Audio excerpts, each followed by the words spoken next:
oração que conhecemos desde crianças e que quantas vezes a repetimos sem perceber o que é que as palavras queriam dizer.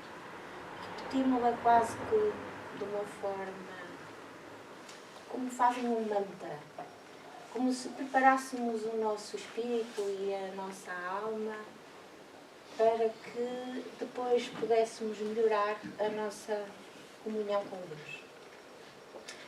E a oração que nos ensinaram desde crianças é o Pai Nosso. E eu vou ler.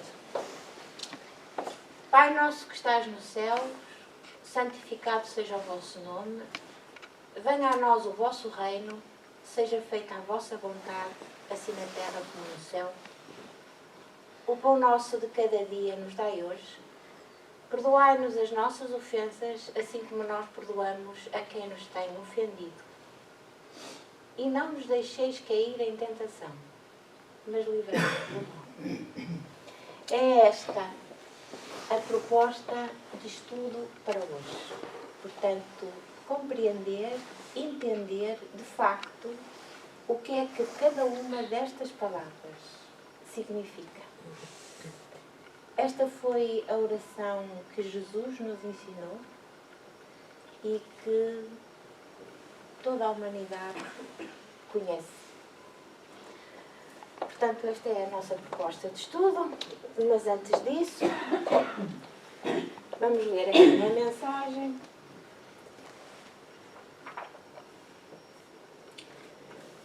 do livro Fonte Viva, em que o tema é Pai Nosso.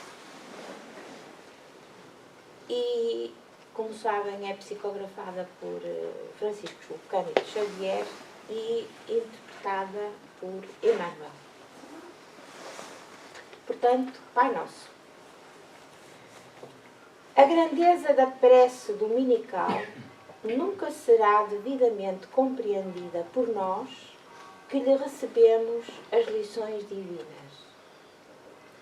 Cada palavra dentro dela tem a fulguração de sublime luz. De início, o Mestre Divino lança-lhe os fundamentos em Deus, ensinando que o supremo doador da vida deve constituir para todos nós o princípio e a finalidade das nossas tarefas. É necessário começar e continuar em Deus, associando nossos impulsos ao plano divino, a fim de que o nosso trabalho não se perca num movimento ruinoso ou inútil. O Espírito Universal do Pai há de presidir-nos o mais humilde esforço na ação de pensar e falar, ensinar e fazer. Em seguida, com um simples pronome possessivo, o Mestre exalta a comunidade. Depois de Deus, a humanidade será o tema fundamental das nossas vidas. Compreenderemos as necessidades e as aflições, os males e as lutas de todos os que nos cercam, ou estaremos segregados no nosso egoísmo primitivista. Todos os triunfos e fracassos que iluminam e obscuram a Terra pertencem-nos de algum modo. Os soluços de um hemisfério repercutem-se no outro. A dor do vizinho é uma advertência para a nossa casa. O erro de um irmão, examinado nos fundamentos, é igual ao nosso, porque somos componentes imperfeitos de uma sociedade menos perfeita, gerando causas perigosas e, por isso, tragédias e falhas dos outros afetam-nos por dentro. Quando entendemos semelhante realidade, o império do eu passa a incorporar-se por célula bendita à vida santificante. Sem amor a Deus e à humanidade, não estamos suficientemente seguros na oração. Pai Nosso, disse Jesus para começar, Pai do Universo, nosso mundo. Sem nos associarmos aos propósitos do Pai, na pequenina tarefa que nos foi permitida executar, nossa prece será, muitas vezes, uma simples repetição do eu quero, invariavelmente cheio de desejos, mas quase sempre vazio de sensatez e de amor.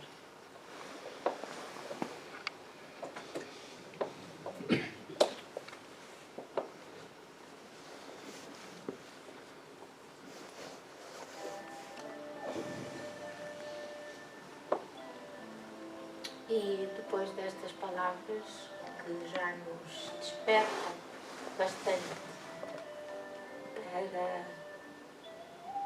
a explicação daquilo que vamos engolir, vamos fechar os nossos olhos, relaxar o nosso corpo, focarmos a nossa mente em planos superiores da vida e colocarmos na nossa mente ou na nossa tela mental a imagem do querido Mestre. Aquele Mestre que no início se unia todas as noites com os discípulos e que sempre solícito e amoroso explicava todos os mistérios da vida espiritual, de sua comunhão com Deus, nosso Pai, e preparando aquele grupo de pessoas simples para que espalhassem por todo o mundo a boa nova.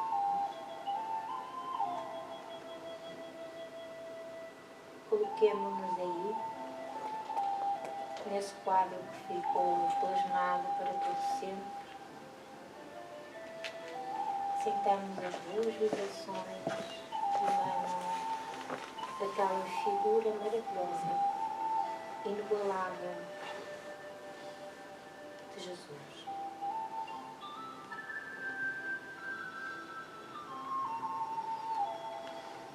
E agora, com os nossos corações serenos, tranquilos, preparemos para dirigir ao Pai, nosso Criador de todo o universo. Preparemos para lhes agradecer a oportunidade nesta vida, obtermos estes conhecimentos que nos alargam a visão, que nos permitem melhorar, que nos permitem caminhar rumo àquilo que Deus, nosso Pai, nos deu por caminho. Aproveitemos também para me despedir por todos aqueles que sofrem nos dois planos da vida, por todos aqueles a quem ainda não chegou a sublime mensagem do nosso Mestre, a mensagem de paz, de harmonia, mas sobretudo uma mensagem de amor. Amor a Deus e amor ao próximo.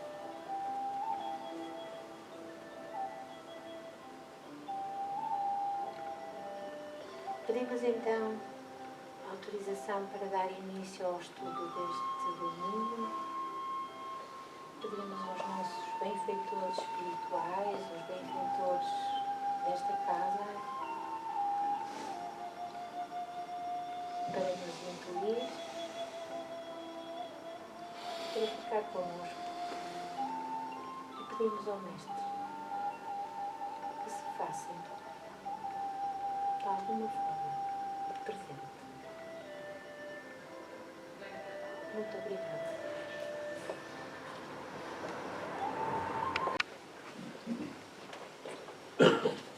Ninguém adormeceu, pois não?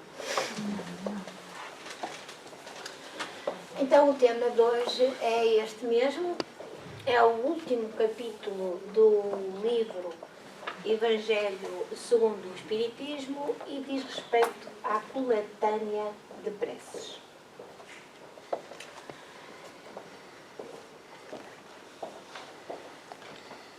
Não é por acaso que Allan Kardec colocou a oração dominical como a primeira oração desta coletânea. Ele foi orientado pelos espíritos que sempre o auxiliaram em toda a obra, mas foi sobretudo o Espírito da Verdade que esteve mais envolvido nesta coletânea de preces. E gostaríamos que entendessem a oração dominical não como a oração de domingo, mas sim como a oração do Senhor. Porque a palavra dominical deriva de Dominus, que é uma palavra latina, que depois deu origem a muitas outras, mas Dominus significa Senhor. Portanto, esta é a oração do Senhor. E a propósito disso, esta é uma oração muito especial, porque foi ditada por Jesus, pelo próprio Jesus. E talvez para entendermos melhor a maravilha desta frase, desta oração, que já tiveram a oportunidade de ler, perdão. E eu digo maravilhosa porque ela é concisa, é cheia de significado, cada palavra tem o seu significado, tem o seu alcance, é uma lição. E, no entanto, tal como veem, é uma oração extremamente simples, pequena, mas que está cheia de ensinamentos, como já dissemos. E para que compreendamos melhor o significado da oração, eu gostaria de que nos transportássemos ao tempo em que ela foi dita. Então vamos imaginar aqueles finais de dia em que Jesus se reunia em casa de Simão Pedro e que os elucidava, que lhes dava as instruções que eles, homens simples, porque eram pescadores, não eram pessoas intelectualmente muito desenvolvidas, mas eram espiritualmente muito desenvolvidas, isso sim, por isso foram escolhidas, não é? E então eles estavam cheios de dúvidas. Havia muitas... não apreendiam o total da mensagem que Jesus passava nas suas palestras. E então imaginem a maravilha que será estar ao pé de Jesus, sentado na mesma mesa, a questioná-lo, a perguntar, a conversar, a discutir sobre os temas que ele abordava nessas palestras, nesses sermões, digamos assim, que fazia à população da época. Então, num desses dias, estava Jesus em casa de Simão Pedro e a sogra de Simão Pedro tinha sido curada de uma doença, que não sabemos qual, mas foi curada por Jesus. E a família de Simão Pedro era muito íntima de Jesus, não é? E claro que essa intimidade fez com que a sogra resolvesse tirar algum partido disso.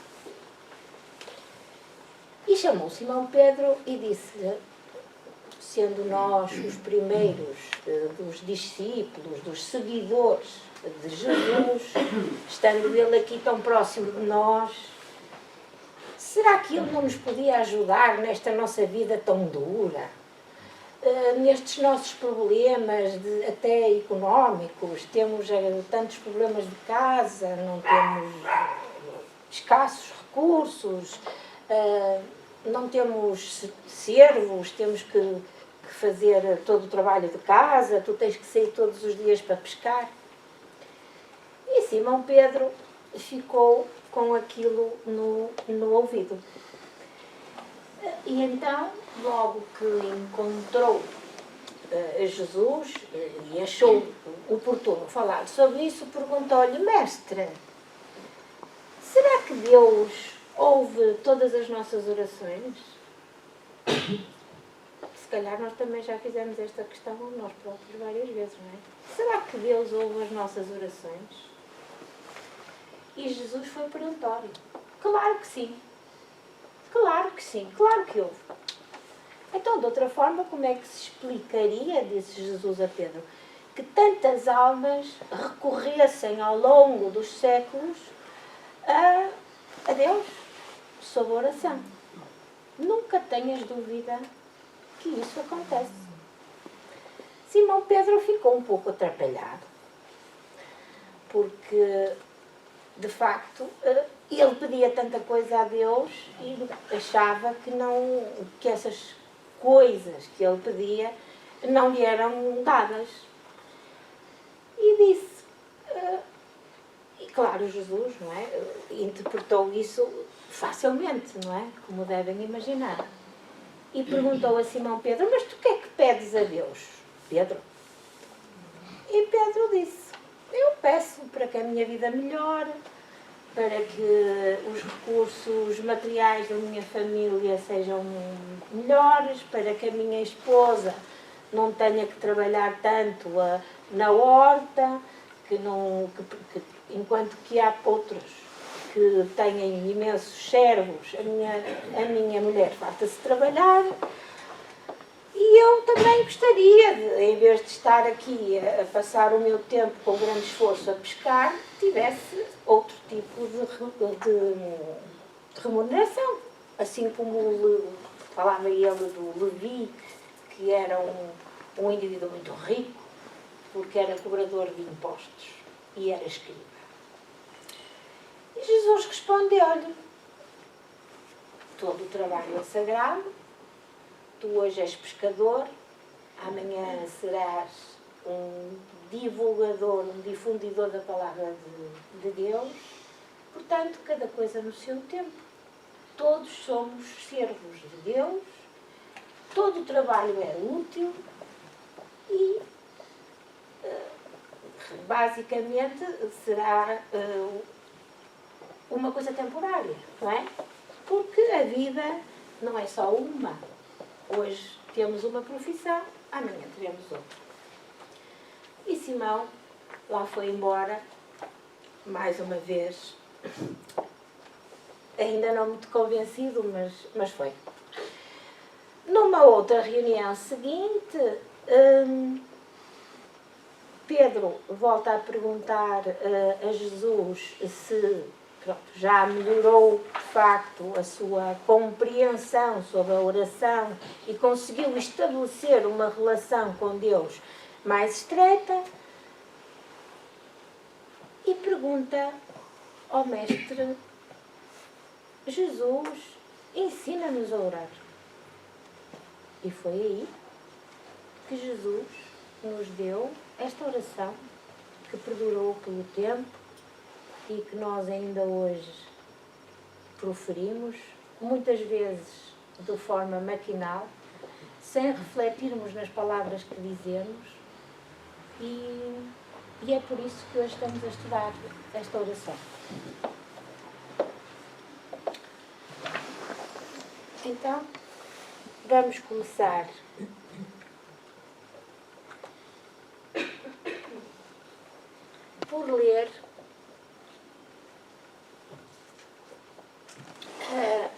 mais queria dizer-vos que este capítulo é sempre, portanto, este capítulo do Evangelho, cada uma das orações que é proposta é sempre precedida de um preâmbulo, não é? E de um prefácio, antes dito, que explica qual é o objetivo da oração. E esse prefácio é feito por Allan Kardec e é, de facto, fundamental, talvez mesmo o mais importante neste capítulo. Mas vamos ler, então, o preâmbulo desta primeira oração, da oração dominical. Os espíritos hão dito sempre: a forma nada vale, o pensamento é tudo.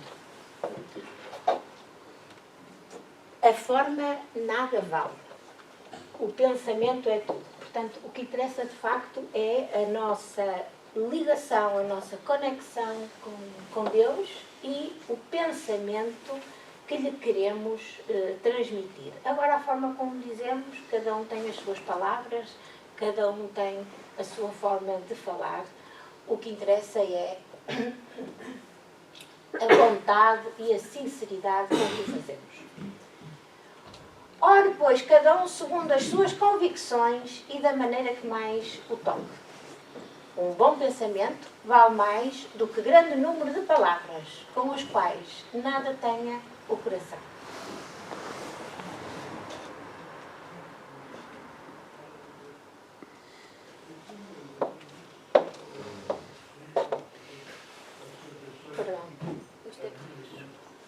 Os espíritos jamais prescreveram qualquer fórmula absoluta de preces.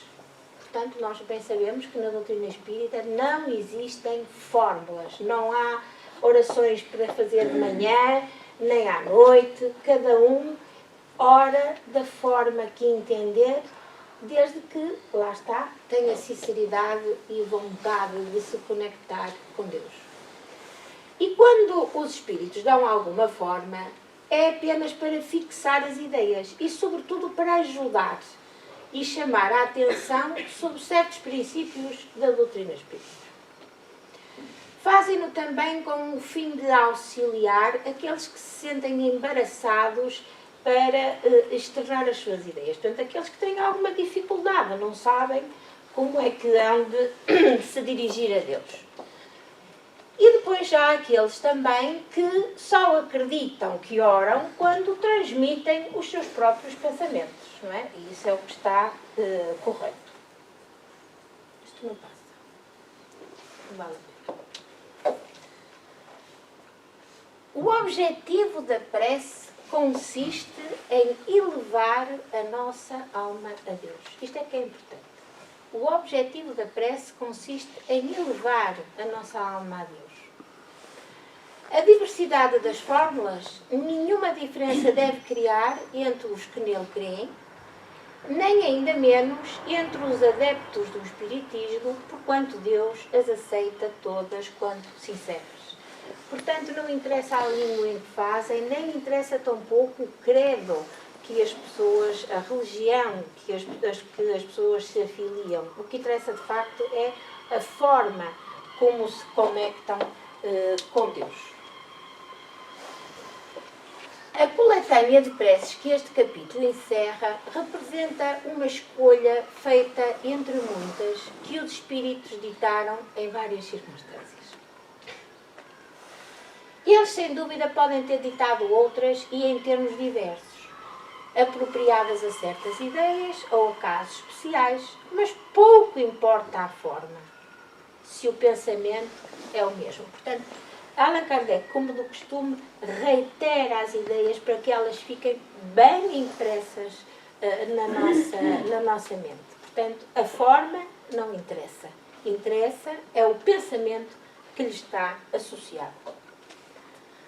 De outra forma, as preces não chegariam da mesma forma, não é, a Deus.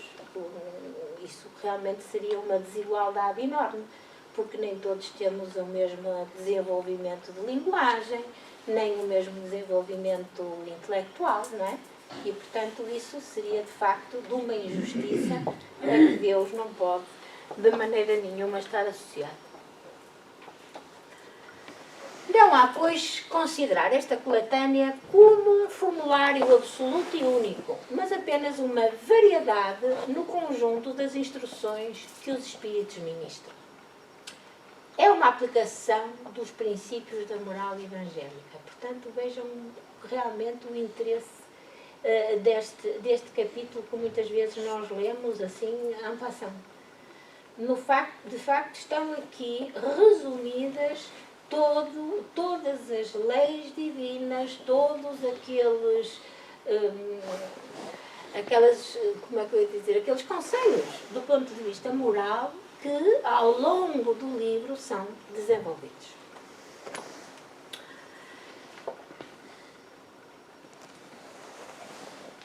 O Espiritismo reconhece como boas as preces de todos os cultos.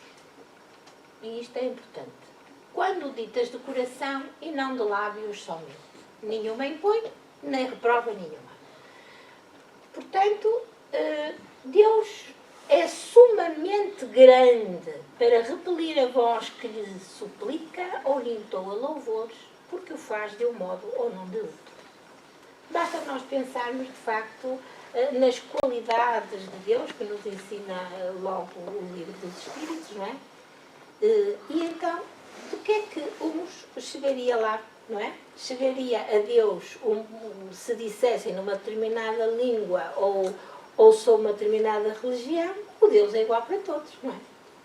Nós é que, como homens, imperfeitos como somos, o interpretamos de forma diferente. Mas, de facto, o Criador é um só. Temos dito, então, que o Espiritismo reconhece as preces de todos os cultos, não é? E que Deus é, de facto, grande para rejeitar a voz que ora ou que canta aos seus louvores, como está escrito no Evangelho.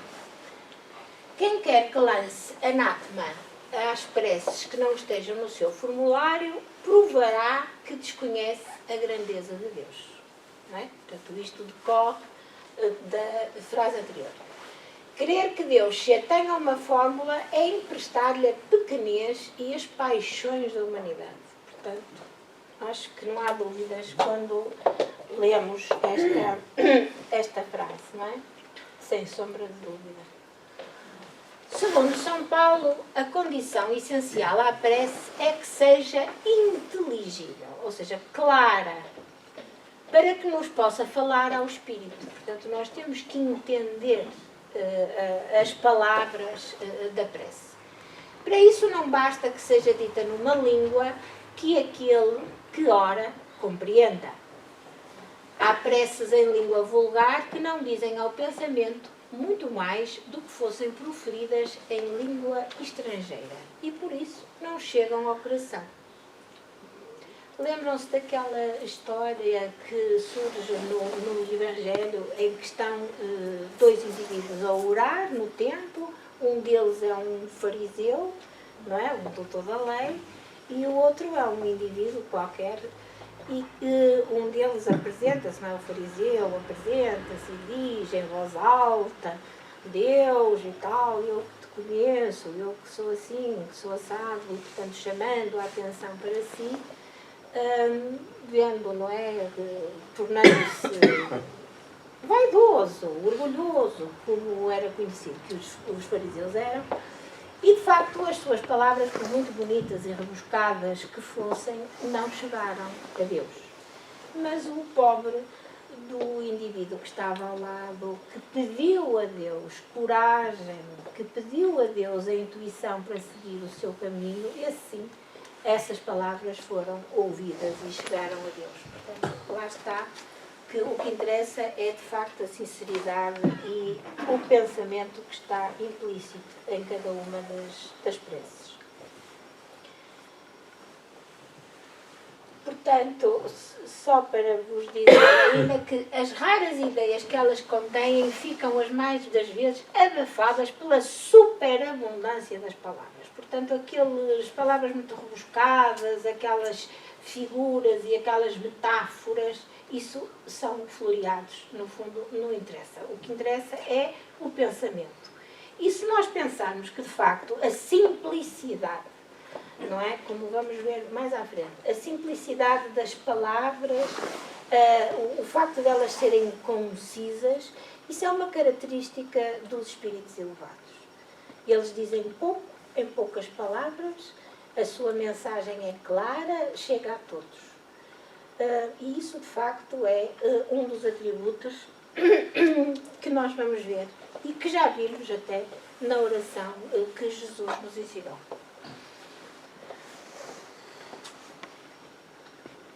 A qualidade principal da prece é, portanto, ser clara, simples e concisa, sem fraseologia inútil, nem luxo de epítetos, de adjetivos, que são meros adornos de lantejoulas. Portanto, é tudo ornamento. Cada palavra deve ter o seu alcance próprio, despertar uma ideia, pôr em vibração uma fibra da alma. E isso foi o que Jesus fez com esta oração que nos deixou. Cada palavra não está ali por acaso. Cada palavra tem um significado, como veremos mais à frente. Numa palavra deve fazer refletir. A ideia é refletir. E somente sob essa condição pode a prece alcançar o seu objetivo. De outro modo, não passa de ruído. Aqui o Allan Kardec é mesmo forte ao dizer isto. Portanto, não estejam por aí a inventar e muitos folheados e palavras muito bonitas, etc., para chegar ao fim e não dizer nada. Não é? Podem só dizer 2 ou 3 palavras e essas serem até mais intensas e chegarem mais depressa a Deus por serem verdadeiras. Entretanto, notai com que ar distraído e com que volubilidade elas são ditas na maioria dos casos. Isto também é importante chamar a atenção. Vêem-se os lábios a mover-se, mas pela expressão da fisionomia e pelo som da voz, verifica-se ali que há apenas um ato maquinal. Portanto, a oração é dita de uma forma maquinal, sem sequer debruçarmos e pensarmos sobre aquilo que estamos a dizer. E esse ato maquinal é puramente exterior e a alma, de facto, não está envolvida nessas palavras. Portanto, também não é assim que se ora. As preces nesta coletânea estão divididas em 5 categorias. Preces gerais, preces por aquele mesmo que ora, preces pelos vivos, preces pelos mortos e preces especiais pelos enfermos e pelos obsidianos. Portanto, temos aqui várias categorias de preces. Nós hoje vamos ficar pela primeira, pelo frontispício, digamos assim, desta coletânea de preces, que foi a orientação que os espíritos deram a Allan Kardec. Com o propósito de chamar de maneira especial a atenção sobre o objeto de cada prece e de lhe tornar mais compreensível o alcance, vão todas precedidas de uma instrução preliminar, de uma espécie de exposição de motivos, sob o título de prefácio. Isto é mesmo típico de um professor, não é? Que antes de começar a explicar o que quer que seja, diz qual é o objetivo. Têm dúvidas? Até aqui há alguma dúvida que queiram perguntar? Então vamos continuar. Cá temos a oração dominical. Já vimos que ninguém vai dizer que é a oração do domingo, é a oração do Senhor. Já aprendemos isso. E vamos então ler e comentar o prefácio que Allan Kardec faz a esta oração. Os espíritos recomendaram que, encabeçando esta coletânea, puséssemos a oração dominical não somente como prece, mas também como símbolo. De todas as preces, é a que eles colocam em primeiro lugar. E a prece, a história que contamos logo de início, podemos lê-la aqui no Evangelho de Mateus, no capítulo 13, de 6 a 9.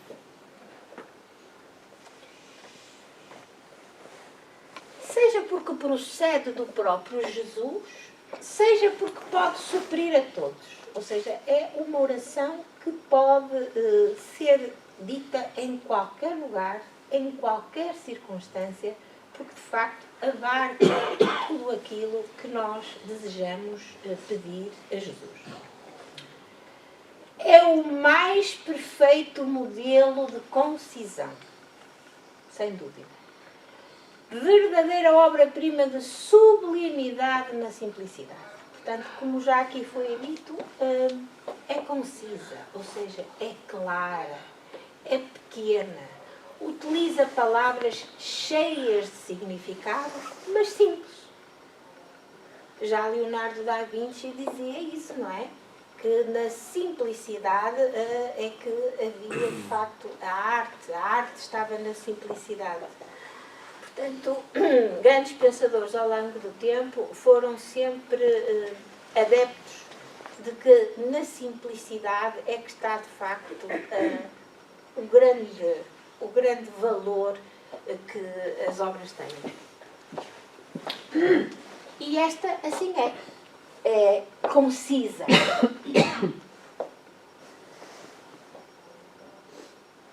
O que não quer dizer que não tenha um sentimento e um sentido extremamente profundo. Atenção, simplicidade é simplicidade na forma, não é simplicidade no conteúdo.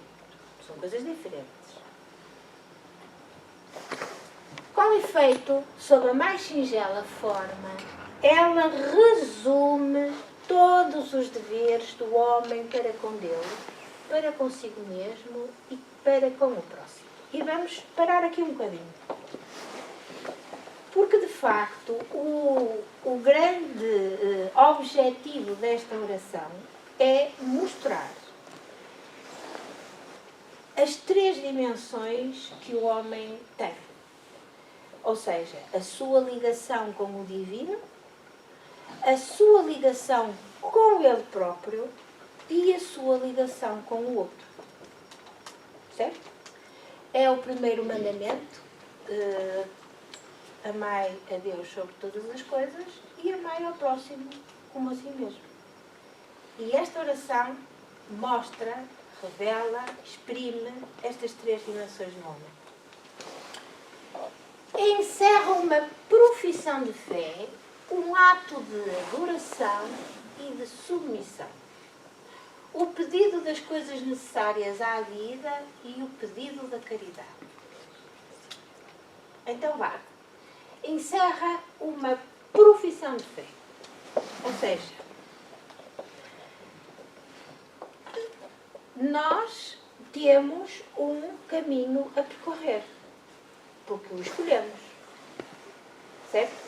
Então, na medida em que nós cumprimos esse dever a que nos propomos, essa é uma profissão de fé. Um ato de adoração e de submissão. Porquê? Porque nós somos aprendizes e devemos aceitar humildemente essa nossa condição de aprendizes. Estamos aqui para aprender. Sabemos muito pouco. Sabemos mesmo muito pouco. Nós vamos tendo alguns conhecimentos, mas ainda estamos muito longe. E, portanto, devemos ter essa humildade perante o Criador e perante o Mestre. E depois o pedido das coisas necessárias à vida. Só pedimos aquilo que, de facto, é essencial para nós vivermos. Não vamos pedir nada de supérfluo, não vamos pedir nada que possamos dispensar. Pedimos só, de facto, aquilo de que necessitamos para a nossa vida do dia a dia. E o princípio da caridade, como é óbvio, não é? O ajudar o outro em muitas outras situações, como veremos. Portanto, isto é, de facto, os grandes objetivos desta oração. E, por fim, quem a diga em intenção de alguém, pede para este o que pediria para si. Eu acho que esta frase, este conjunto de frases, aliás, que aqui estão, é, de facto, o fundamental, o objetivo da oração dominical. Vamos continuar. Contudo, em virtude mesmo da sua brevidade, o sentido profundo que encerram as poucas palavras de que ela se compõe escapa à maioria das pessoas. Portanto, a maioria das pessoas não entende aquilo que diz. Lá está. Diz de uma forma maquinal, sem refletir em cada uma das palavras e no sentido que elas contêm. Daí vem o dizer geralmente, sem que os pensamentos se detenham sobre as aplicações de cada uma das suas partes. Dizer é como uma fórmula cuja eficácia se acha condicionada ao número de vezes que ela é repetida. Ora, quase sempre esse é um dos números cabalísticos, 3, 7 ou 9, tomados à antiga crença supersticiosa na virtude dos números e no uso das operações de magia. Aqui, Allan Kardec está-se a referir a esta numerologia cabalística, que é assim uma pseudociência, digamos assim, que atribui um valor a cada um dos números. Um valor relacionado com o universo. Quem quiser acredita. Isto tem, mas de facto é uma eu não gosto de chamar ciência, mas é uma pseudociência milenar. Já vem do tempo dos hebreus, não é? Enquanto eles eram escravos no Egito. Era a ciência dos números. Cada número tinha um significado mágico. Por isso, esta frase de Allan Kardec. Para preencher o que de vago a concisão desta prece deixa na mente, a cada uma das suas proposições adiantamos, aconselhados pelos espíritos e com a assistência deles, um comentário que lhe desenvolve o sentido e mostra as aplicações. Portanto, como Allan Kardec tenha consciência, não só Allan Kardec, como os espíritos que o assistem, tenha consciência que nós ainda não abarcamos a totalidade do sentido de cada uma das palavras, então Allan Kardec vai nos explicar. Conforme as circunstâncias e o tempo de que disponha, poderá aquele que ore dizer a oração dominical na sua forma mais simples ou mais desenvolvida. Portanto, há várias interpretações e várias formas da oração dominical. Aquela que trazemos hoje é, de facto, a original e a mais conhecida. E a que está no Evangelho. Então, vamos começar. Pai nosso, que estás no céu, santificado seja o teu nome. Pai nosso. Simples, não é? E o que é que encerra estas duas palavras? Pai nosso. Em primeiro lugar, chamamos Pai. Curiosamente, li que nem é tanto Pai, porque isto foi dito em aramaico, que era a língua que Jesus usava, e no aramaico, que é Abba, pode ser traduzido por paizinho, papá, assim uma forma carinhosa de se dirigir ao Pai. E quando Jesus diz Pai Nosso, Ele está-se a igualar a nós, no sentido de que todos somos filhos de Deus. Todos somos filhos de Deus. E, portanto, isso significa o quê? Que pertencemos a uma grande família. E essa família é a humanidade. E se sentirmos os outros como os nossos irmãos, isso implica que temos que os ver de uma forma diferente. E implica uma evolução da nossa parte, no sentido de vermos qualquer um de nós como irmão, de o sentirmos próximo e de o auxiliarmos sempre que ele necessita. Entenderam a elevação destas duas pequenas palavras? Pai Nosso.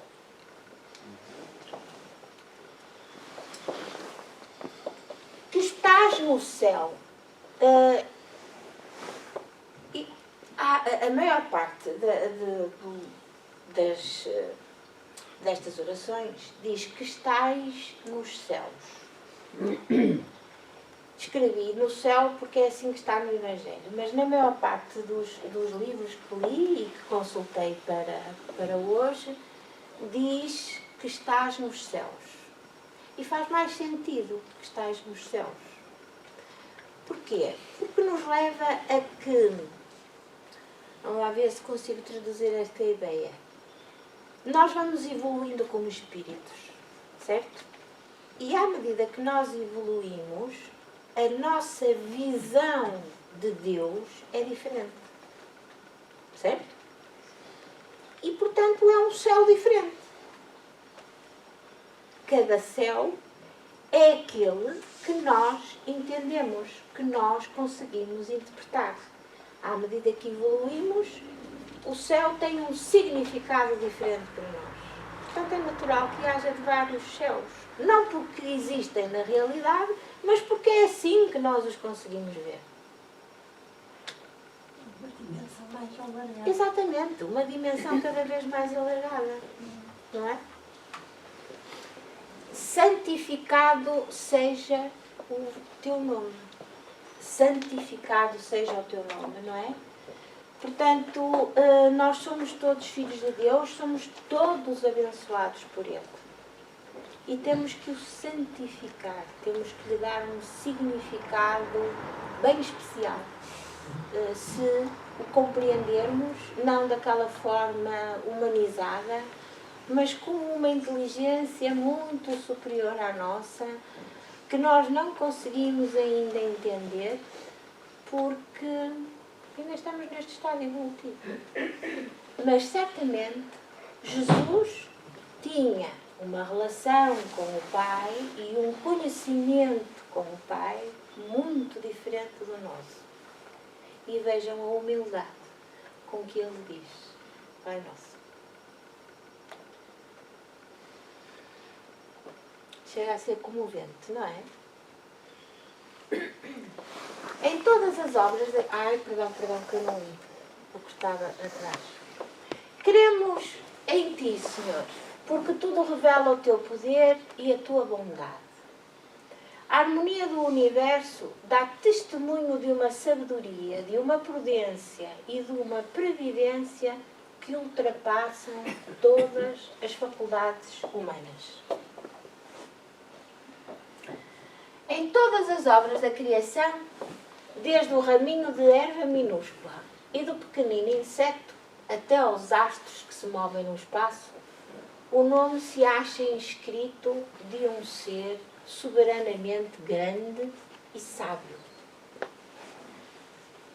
De facto, basta-nos olhar para a natureza, vermos a beleza que existe num pequenino inseto, aquela perfeição daquelas asas, quando a luz bate numa borboleta.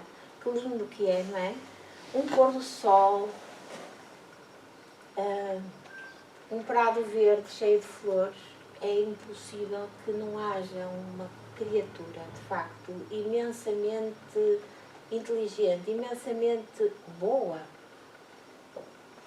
para criar uma coisa tão bela. Por toda a parte se nos depara a prova da paternal solicitude.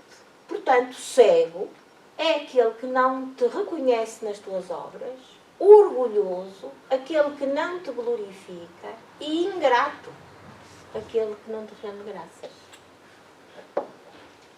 Comentários não vale a pena, pois não? Venha a nós o teu reino. Curiosamente, quando somos mais pequenos, não é? Eu já vou dizer isso, quando somos mais pequenos, quando nos ensinam esta oração na escola, venha a nós. É o que nós pensamos. Venha a nós. Portanto, vamos pedir, seja o que for, porque venha a nós. Pomos-nos no centro, não é? No centro desta oração e esperamos que as coisas todas se conjuguem de maneira a que nós tenhamos rapidamente aquilo que pedimos. E é curioso, de facto, que a maturidade depois nos faz pensar de outra forma. E então Kardec diz: Senhor, deste aos homens leis plenas de sabedoria e que lhe dariam a felicidade se eles as cumprissem. Se eles, homens, entendessem toda as mensagens, tudo aquilo que nos é dito, sobretudo através do seu Filho de Jesus, nós poderíamos viver em paz e em tranquilidade e em harmonia uns com os outros. Mas ainda não chegamos lá. Lá está. Com essas leis fariam reinar entre si a paz e a justiça. E mutuamente se auxiliariam em vez de se maltratarem como o fazem. Portanto, nós temos todas as instruções, nós temos todos os instrumentos, só não estamos preparados para os utilizar. O forte sustentaria o fraco, em vez de o esmagar. Isto é terrível, não é? Parece aquela lei da selva, a lei do mais forte. Eu vou-te comer, como diz a minha neta. Vou-te comer, quando fala do lobo mau. Evitados seriam os males que se geram dos excessos e dos abusos. Todas as misérias deste mundo provêm da violação das tuas leis. Todas as misérias deste mundo provêm da violação das tuas leis. Portanto, as leis estão lá, nós conhecemos-las, continuamos a não ligar a elas, a violá-las, e depois somos os desgraçados, os infelizes, que vivemos num mundo cruel.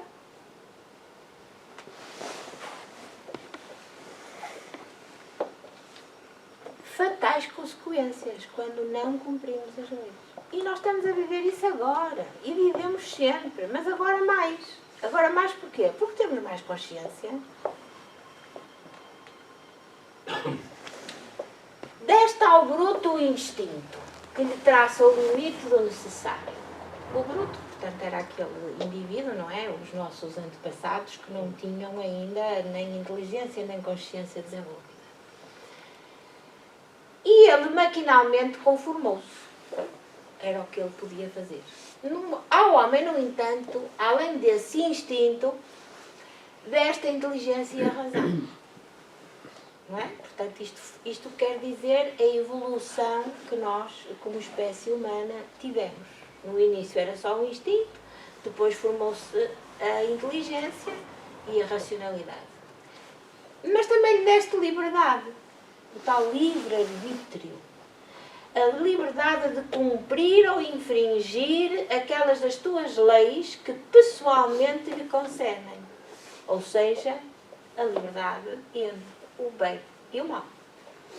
A fim de que tenha o mérito e a responsabilidade das suas ações. Aqui está também outro conceito importante, que é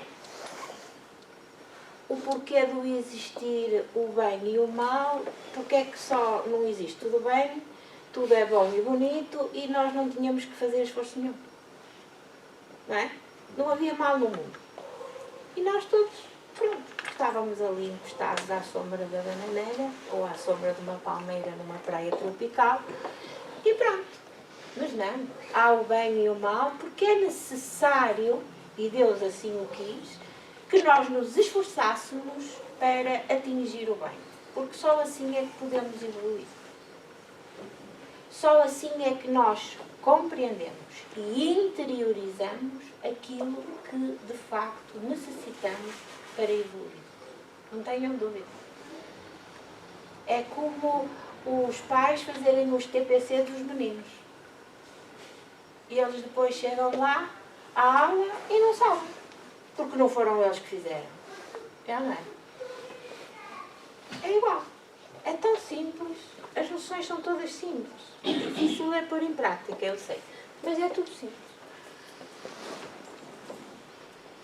Ninguém pode pretextar ignorância das tuas leis. Também é importante. Ninguém pode pretextar ignorância das tuas leis. Pois com fraternal previdência quiseste que elas se gravassem na consciência de cada um, sem distinção de cultos nem de nações. O que é que isto quer dizer? É que as leis de Deus estão íncitas dentro de nós. Nós temos a tal centelha divina dentro da nossa consciência. No profundo da nossa alma, nós sabemos exatamente, não só o que é bem e o que é mau, como o que deveríamos fazer. Só que está lá muito no fundo. E nós às vezes não ouvimos. Não é? E não seguimos. E, portanto, conclui Allan Kardec que se violam essas leis é porque as desprezam. Matéria para refletir. Mas ele é positivo e diz: dia virá em que, segundo a tua promessa, todos as praticarão. Praticarão as leis de Deus.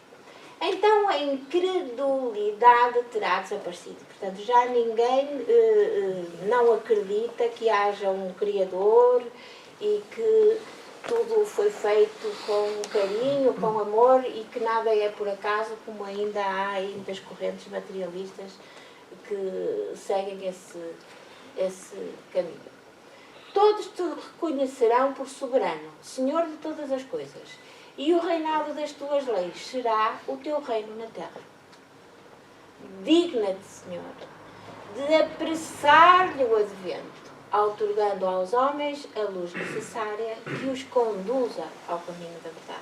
Portanto, aqui está-se a pedir para que esse momento em que desperta a consciência de todos venha de rápido, venha depressa, para nós realmente podermos viver todos em paz e harmonia e termos finalmente um mundo melhor. Faça-se a tua vontade, assim na terra como no céu.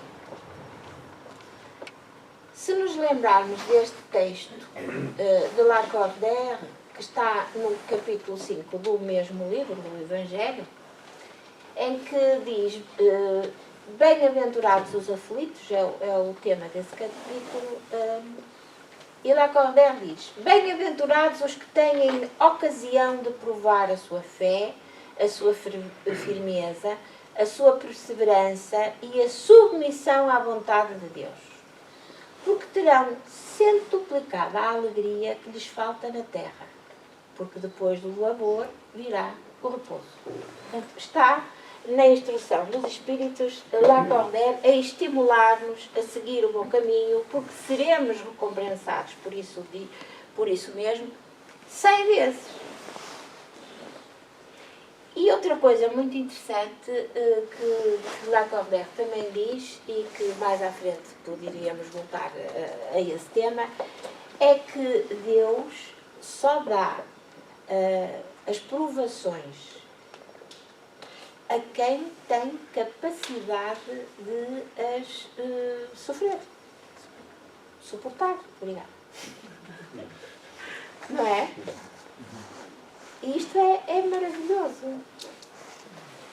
Porque Deus conhece-nos tão bem e sabe que nós precisamos de evoluir e que não conseguimos evoluir através do amor, porque ainda não chegamos a essa fase. Só conseguimos evoluir através do sofrimento e das dores, daquilo que nos pica, daquilo que nos provoca. Só assim é que nós saímos debaixo da palmeira. E então Deus dá, de facto, essas adversidades de acordo com as possibilidades de cada um, para que ele evolua. E então, voltando a Kardec, se a submissão é um dever do filho para com o pai, do inferior para com o seu superior, quão maior não deve ser a da criatura para o seu Criador? Esta submissão tem sido um bocado mal interpretada, a meu ver, por várias outras religiões. Não é propriamente uma submissão de se pôr de joelhos ou no chão. Não é isso. É o reconhecer, de facto, da nossa pequenez relativamente à grandeza do Criador. Não é? É isso, sobretudo, que significa. Fazer a tua vontade, Senhor, é observar as tuas leis e submeter-se sem queixumes aos teus decretos. Sem queixumes. Isso é que é difícil. Não é? Já é difícil a tarefa a que nos proponemos. A que nos propomos. E ainda por cima não nos deixam resmungar. Tenham atenção a isso. Faça-se a tua vontade. Portanto, continuamos com o mesmo tema. O homem a ela se submeterá quando compreender que és a fonte de toda a sabedoria e que sem ti ele nada pode. Fará então a tua vontade na terra como os eleitos a fazem no céu.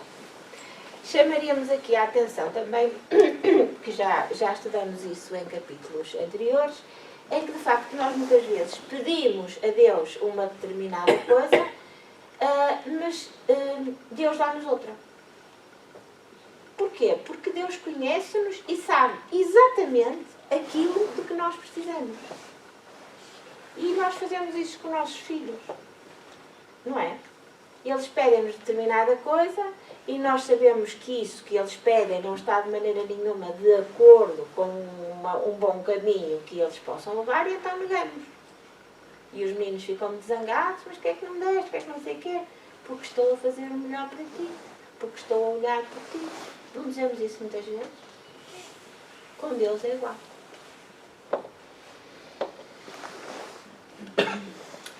Dá-nos o pão de cada dia.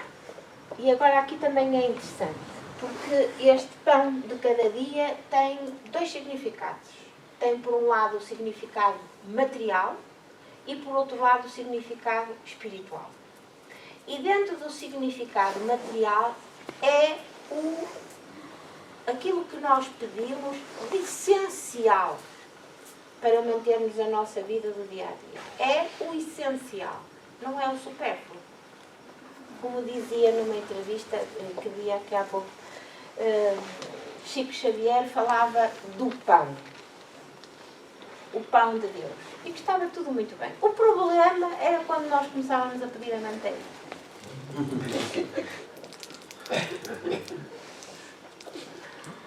Dá-nos o alimento indispensável à sustentação das forças do corpo. Mas dá-nos também o alimento espiritual para o desenvolvimento do nosso espírito. O bruto, portanto já sabem, os nossos ancestrais, encontra a sua pastagem. O homem, porém, deve o sustento à sua própria atividade e aos recursos da sua inteligência, porque o criaste livre. Portanto, o que lhe dá possibilidades ao homem de inventar, não é? Como também já vimos noutras palestras anteriores.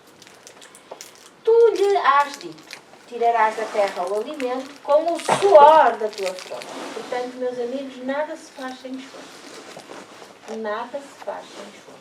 E o que estamos aqui a falar é da lei do trabalho. Fizeste para ele do trabalho uma obrigação, a fim de que exercitasse a inteligência na procura dos meios de prover às suas necessidades e ao seu bem-estar. Portanto, isto é para o nosso bem. Trabalhar é para o nosso bem. Uns mediante o labor manual, outros pelo labor intelectual. Sem o trabalho, ele conservar-se-ia estacionário e não poderia aspirar à felicidade dos espíritos superiores. Portanto, aqui não há o eterno descanso, nem aqui nem lá. Isto é para trabalhar todos os dias e com boa cara. Ajudas o homem de boa vontade que em ti confia, pelo que concerne ao necessário. Vejam aqui então a diferença entre aquilo material que nós de facto necessitamos para viver e não o supérfluo. Portanto, aquilo que se compraz na ociosidade e deseja obter tudo sem esforço, nem aquilo que busca o supérfluo. Portanto, estes, digamos assim, não vão ser auxiliados. Não merecem. Não é? Merecem? Vocês dariam aos vossos filhos alguma compensação se eles fossem preguiçosos? Ou não? Essa é que acho eu. Quantos e quantos sucumbem por culpa própria, pela sua incúria, pela sua imprevidência ou pela sua ambição e não por terem querido contentar-se com os haveres concedido. Portanto, esta insatisfação permanente do homem, que quer sempre mais e mais e mais e mais, que nunca se satisfaz com nada. E isso é muito o apanágio da nossa sociedade, não é? Sobretudo agora com esta sociedade que nós temos, em que hoje queremos um frigorífico, depois amanhã queremos um carro, depois já não queremos um carro a gasóleo, queremos um carro, não é? Queremos um carro, como é que se diz, elétrico, e depois, quer dizer, andamos sempre nisto, e isto obriga-nos a um trabalho cada vez maior, e não temos tempo para nada, e depois não temos tempo nem para refletir. Chega-se ao fim, dá-nos uma coisa qualquer, vamos para o outro mundo e fica cá tudo. E nós de realmente importante, não levamos nada. Mas deixamos um carro elétrico, uma segunda casa de férias. É simples, não é? Está aqui tudo. É só ler. Ai, desculpa. Estes são os artífices do seu infortúnio e carecem do direito de queixar-se pois que são punidos naquilo em que pecaram. Mas eles, apesar de tudo, são sempre ajudados por Deus. Nem a esses mesmos abandona-nos. Porquê? Porque és infinitamente misericordioso. Portanto, mesmo esses que não seguem aquilo que Deus nos deixou, e as leis sobretudo, até a esses estendes a mão para socorrê-los. Desde que, tal como ao filho pródigo, se voltem sinceramente para o Pai. Portanto, desde que esses que vão num caminho errado, não é? Até esses, desde que profundamente arrependidos e sinceramente arrependidos, e quando eles pedirem auxílio, serão atendidos. Porque Deus é infinitamente bom e misericordioso. Mas não deixem isso para muito tarde, porque às vezes corre mal. Antes de nos queixarmos da sorte, inquiramos de nós mesmos se ela não é obra nossa. Outro ponto para refletirmos. Estamos sempre a reclamar disto, daquilo e daquilo outro. E qual é a nossa responsabilidade nessas adversidades e nesses sofrimentos? Qual é a percentagem de culpa nossa em cada uma dessas coisas que nos correm mal? Já pensaram nisso? A cada desgraça que nos chegue, cuidemos de saber se não teria estado em nossas mãos evitá-la. Consideremos também que Deus nos outorgou, nos deu a inteligência para tirar-nos do lameiro e que de nós depende o modo de utilizarmos. É matéria para refletir em casa. Pois que a lei do trabalho se acha submetido o homem na terra. Dá-nos coragem e força para obedecer a essa lei. Dá-nos também prudência, previdência e a moderação para não perdermos o respectivo fruto. Porque se nós trabalhamos, mas depois vimos para casa resmungar com ressentimentos e com mágoas, não adianta nada. Certo? Dar-nos, pois, Senhor, o pão de cada dia, isto é, os meios de adquirirmos pelo trabalho as coisas necessárias à vida, porquanto ninguém tem o direito de reclamar o supérfluo. Ninguém tem o direito de reclamar o supérfluo. Há uma palavra brasileira que eu acho muita graça, que é o bagulho. Vamos deitar fora o bagulho. Aquilo que é supérfluo, não é? Fiquemos só com o essencial. E o essencial é invisível aos olhos, segundo diz Saint-Exupéry. Se nos for impossível trabalhar, vejam só que Allan Kardec vai buscar todas as possibilidades. e agora até lembra desta. E se nos for impossível trabalhar? E se nós tivermos uma doença qualquer, nascemos com uma paralisia cerebral, digo eu, e não nos conseguimos mexer? Como é que é? À tua divina providência confiamos. Se está nos teus desígnios, experimentarmos pelas mais duras provações, malgrado os nossos esforços, apesar dos nossos esforços, aceitemo-las como justa expiação de faltas que tenhamos cometido nesta existência ou noutra anterior, porquanto é justo. Portanto, quando nós temos ou nascemos com uma condição destas, em que estamos presos numa cadeira de rodas, em que estamos incapazes de nos mobilizarmos, podemos estar a expiar faltas, não desta vida, mas de vidas passadas. Portanto, reparem onde já nos leva esta oração. Já nos leva à reencarnação. Já passamos pelas leis da adoração, pela lei do trabalho, pelo amor ao próximo, pelo princípio da caridade. Tudo isto em meia dúzia de palavrinhas. Preserva-nos, ó Deus, de invejar os que possuem o que não temos, nem mesmo os que dispõem do supérfluo, ao passo que a nós nos falta o necessário. Perdoa-os se esqueceram a lei da caridade e de amor ao próximo que lhe ensinaste. Isto é tão verdade, não é? É tão verdade que até comove. É que é o nosso dia-a-dia. Infelizmente, cada vez mais próximo de nós. Cada vez mais próximo, não é? Muita pobreza que existe encoberta dentro de pessoas que nós até conhecemos, mas que estão envergonhadas. Porque é que nós não assumimos e vamos ter com eles e espontaneamente oferecemos a nossa ajuda? Isso é caridade. Afasta igualmente do nosso espírito a ideia de negar a tua justiça ao notarmos a prosperidade do mal e a desgraça que cai por vezes sobre o homem de bem. Reparem que até Simão Pedro, não é, vai ter com o mestre e diz: mas então porquê é que aquele que é o cobrador de impostos e o escriba são muito mais ricos e tudo lhes corre bem? E eu, para viver, tenho que me estampar aqui a pescar e a minha mulher na horta e a esfregar o chão.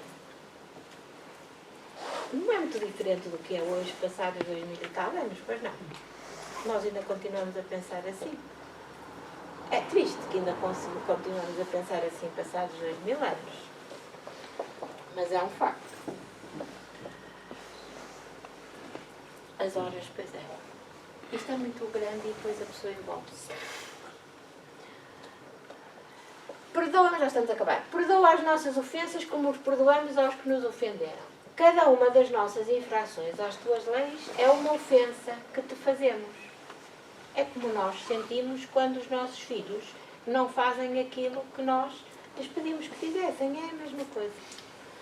E uma dívida que contraímos, atenção que isto aqui é que é mais grave, é que nós contraímos uma dívida que vamos ter que pagar, porque todas as faltas que nós cometemos, por pequenas que sejam, pela lei da ação e da reação, vão ter que ser pagas.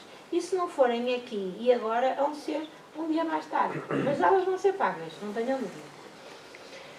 Rogamos-te que nos las perdoes pela tua infinita misericórdia, sob a promessa de empregarmos os nossos maiores esforços para não contrair outras. Ora, aqui então já começa a haver alguma diferença, não é? Porque nós esforçamos e prometemos que não vamos voltar a cair na mesma tentação de cometer a mesma falta. Portanto, há aqui um arrependimento, uma compreensão da falta que cometemos e uma mudança. Sobretudo a mudança é que é importante.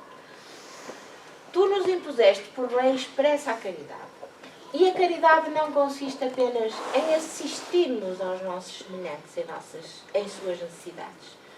Consiste no esquecimento e no perdão. Aqui é que está. o perdão.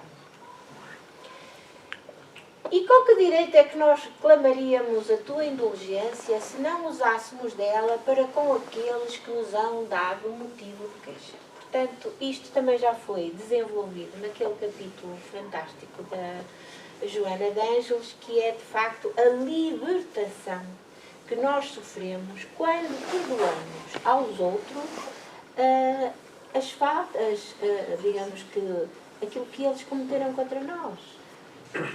Quando nós temos essa capacidade de perdoar, libertamos-nos.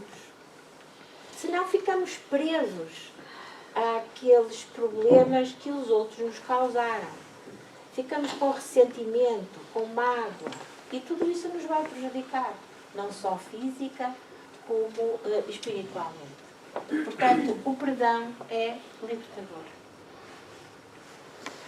Concede-nos, ó meu Deus, forças para apagar da nossa alma todo o ressentimento, todo o ódio e todo o rancor.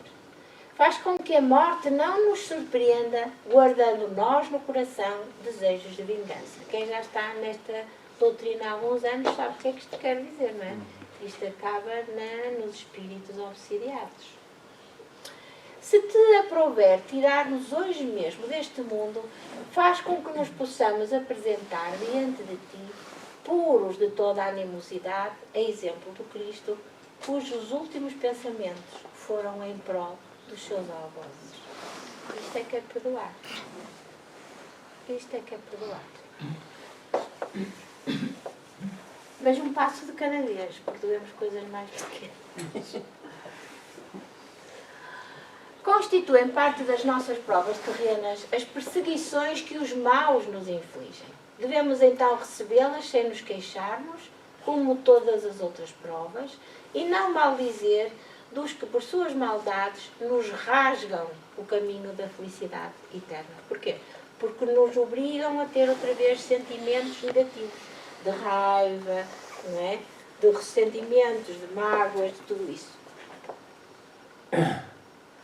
Por intermédio de Jesus nos disseste: bem-aventurados os que sofrem pela justiça.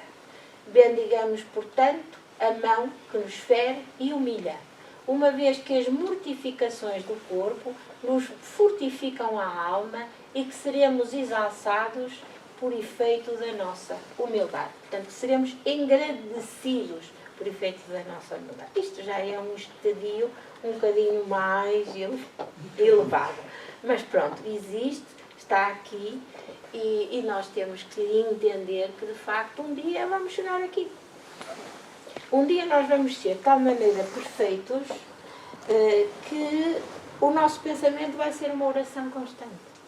O nosso pensamento vai ser uma comunhão com Deus permanente. E é aí, nessa altura, que nós vamos conhecer a felicidade. Bendito seja teu nome, Senhor, por nos teres ensinado que nossa sorte não está irrevogavelmente fixada depois da morte, que encontraremos em outras existências os meios de resgatar e de reparar nossas culpas passadas, de cumprir em nossa vida o que não podemos fazer nesta para o nosso progresso. Isto é altamente consolador. Há sempre uma oportunidade. Nós falhamos, erramos, já percebemos onde é que falhamos e vamos ter a oportunidade de mostrar que de facto somos diferentes, que já estamos diferentes, que ultrapassamos essa fase, que conseguimos ultrapassar, digamos assim, esse erro. Vou ter que andar mais depressa. Por intermédio de Jesus nos disseste, bem-aventurados, já lemos isto.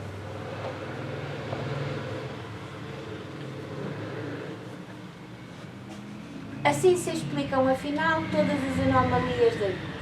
É a luz que se projeta sobre o nosso passado e o nosso futuro, sinal evidente da tua justiça soberana e da tua infinita bondade.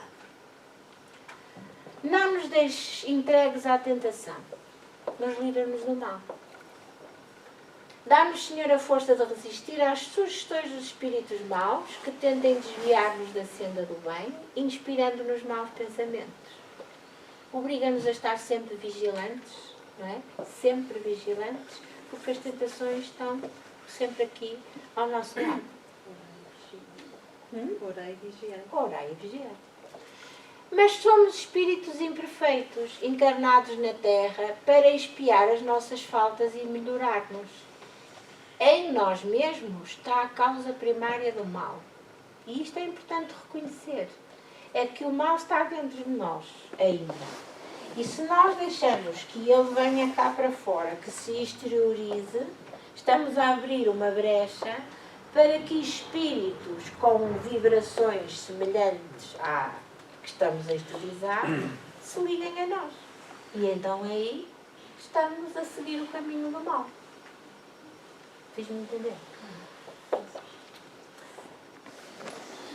Portanto, eles não fazem mais, os maus espíritos, do que aproveitar os nossos pendores viciosos em que nos entretêm para nos tentarem.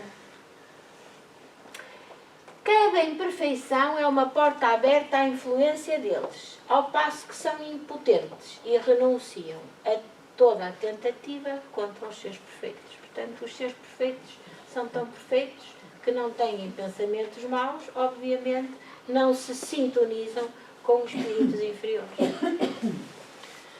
É inútil tudo o que possamos fazer para afastá-los, se não lhe pusermos decidida e inabalável vontade de permanecer no bem e absoluta renunciação ao mal.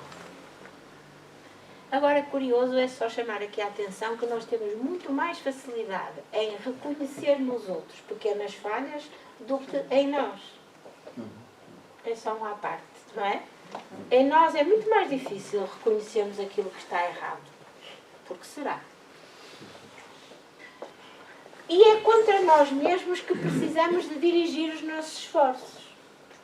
E se o fizermos, os maus espíritos naturalmente se afastarão, porquanto o mal é que os atrai, ao passo que o bem os repele.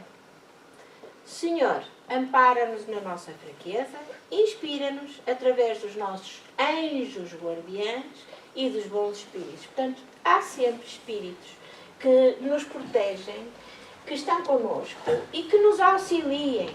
O que é preciso é chamá-los. Coisa que nós também muitas vezes nos esquecemos de fazer. Chamá-los e pedir-lhes auxílio.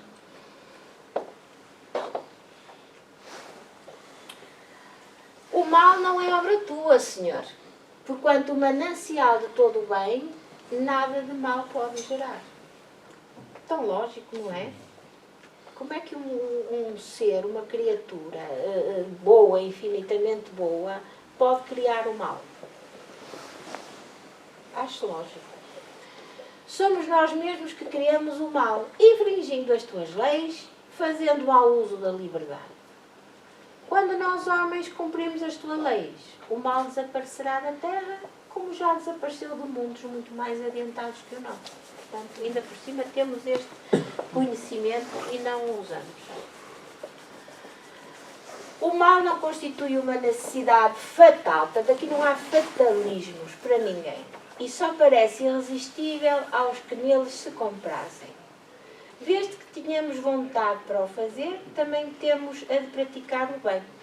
Pelo que, ó meu Deus, pedimos a tua assistência e a dos Espíritos bons. Portanto, outra vez, esta ideia repetida, reiterada, de que temos sempre auxílio desde que o peçamos com sinceridade.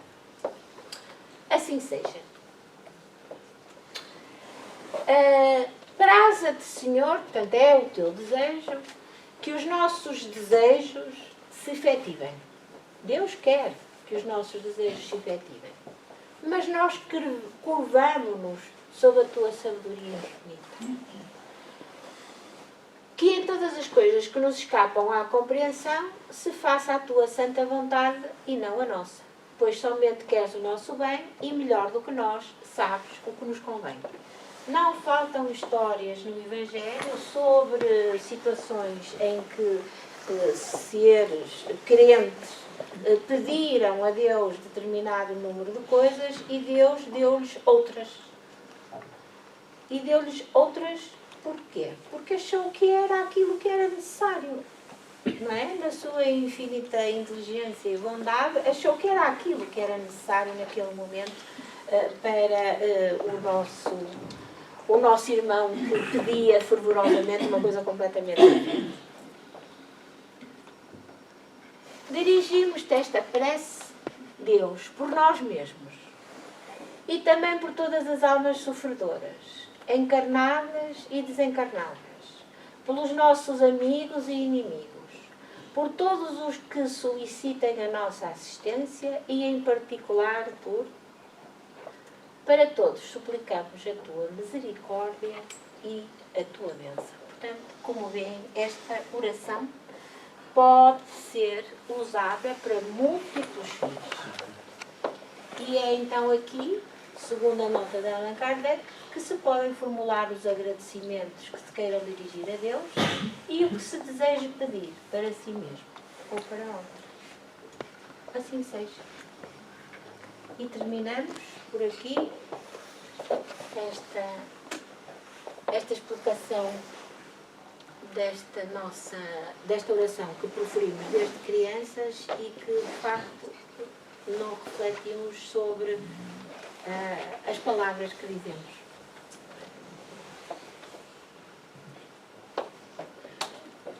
Se alguém tiver alguma dúvida... Eu só tinha uma questão que é assim.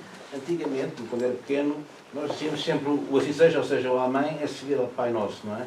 E depois, passado uns tempos, deixou de se dizer o Amém. Eu estou a falar da questão da religião católica, pronto, não é? Isso é uma questão de formalismo. É formalismo, não é? Porque deixou de... Mas, se formos mais atrás, também no seu dizer... tempo se dizia a missa em latim, não é? Sim, claro. Pronto. Mas deve-se dizer a assim seja em vez do Amém, ou posso dizer o Amém? Tanto Como quiser. Está bem. Não é? Está Como bem. quiser. Desde que seja sincero Claro, comigo. claro, sim. Ok. Não fecho?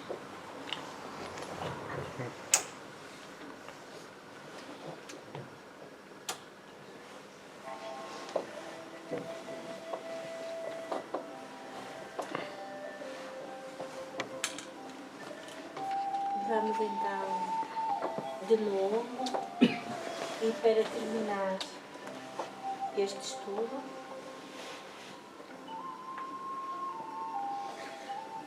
agradecer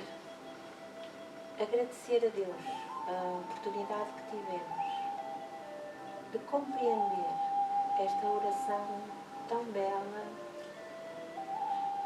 que nos acompanha toda a vida. Esta oração que foi o próprio Mestre que nos ensinou e que, como um belo perfume, se espalhou por todo o mundo ao longo dos séculos e chegou até nós, inalterável, mas cheia de significado profundo e cheia de ensinamentos simples para nos dar os instrumentos de continuarmos na nossa caminhada em direção ao Pai. Estamos muito gratos, Senhor, de novo vos dizemos, por termos esta oportunidade agora, neste momento, em que ainda temos possibilidade de nos modificarmos, de procedermos à nossa transformação íntima, que é o objetivo da nossa vida na Terra.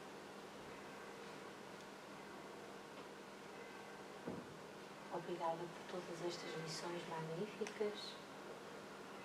Fica connosco, Senhor, todos os dias das nossas vidas. Muito obrigada.